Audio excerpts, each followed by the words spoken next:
O termo ainda é muito pouco conhecido, pouco usado, é uma palavra que nem existe, né, em português ou em inglês, e as pessoas não conhecem. Assim, muitas pessoas, inclusive da área da saúde ou da área jurídica, também não sabem do que se trata. Passou toda a década de 90 e só no ano 2000 é que a Suprema Corte lá do Japão reconheceu o karoshi com essa definição, né, morte por excesso de trabalho.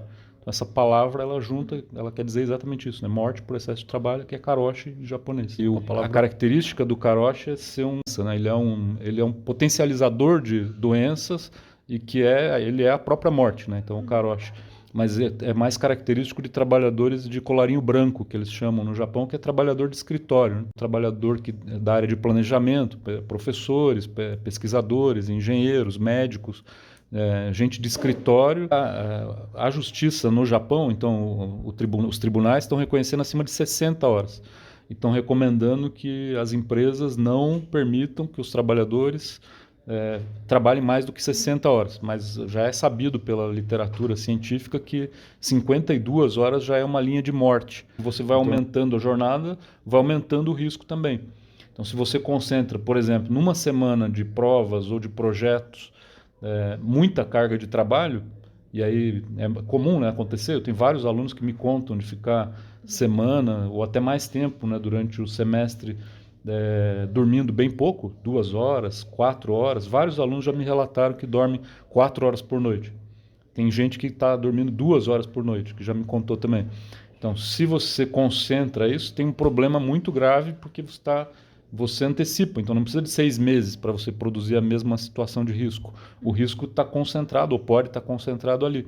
Então, isso é parte do que a gente está investigando agora. No meu grupo de pesquisa, a gente está tratando disso, e a própria universidade está abrindo também uma comissão que vai investigar, uma comissão de combate ao karoshi. Então, a ideia é levantar os casos de suicídios, de mortes que podem ter sido causadas pelo karoshi. Se você trabalhou durante 6 meses com uma jornada além do normal, né, de 10, 12 horas por semana, você está num risco de karoshi. Só que se você trabalhar mais do que isso, mais do que as 12 horas, 15 ou 20, daí diminui essa janela. Se for um mês só e trabalhando com uma jornada semanal de mais de 60 horas, ou em torno de 60 horas, o risco de karoshi já é enorme. Então, por exemplo, dobra o risco de ataque cardíaco, né, se você concentra. Quando sobe na hierarquia, a pessoa não consegue negar, né, esse caminho, porque, claro, tem como objetivo subir na carreira, ganhar mais e tal, mas aí não quer voltar atrás para o estágio anterior, e isso causa uma janela, então, de risco de suicídio causado pelo trabalho. Parece tão impossível eu voltar atrás ou diminuir as cargas, que é melhor morrer.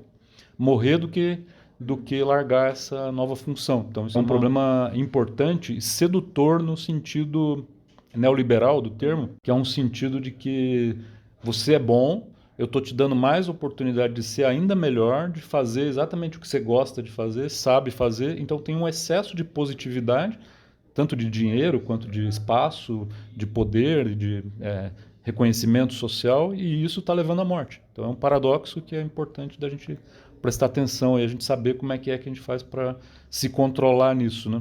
Não só, porque não é uma culpa da pessoa, né? É uma culpa da estrutura, né? Então a própria lógica das estruturas leva a esse desgaste, cansaço. O evento sentinela mais conhecido que tem no mundo é morte de criança, é mortalidade infantil até 1 ano de idade. Que significa que quando morre uma criança de 0 a 1, tem alguma coisa errada no Estado, no sistema de saúde. Não é na criança, né? Obviamente, né?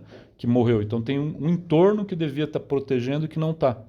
Da mesma forma, a gente vai adotar esse conceito aqui para pensar, então, a temática dentro da empresa, a universidade. Aconteceu um suicídio de estudante, por exemplo. Isso não é um evento, não deve acontecer. Se não deve acontecer, é sinal que tem alguma coisa muito errada. O que está errado? É na universidade? Pode ser que sim, pode ser que sejam outros problemas também, na família, pode ter outros lugares a determinação.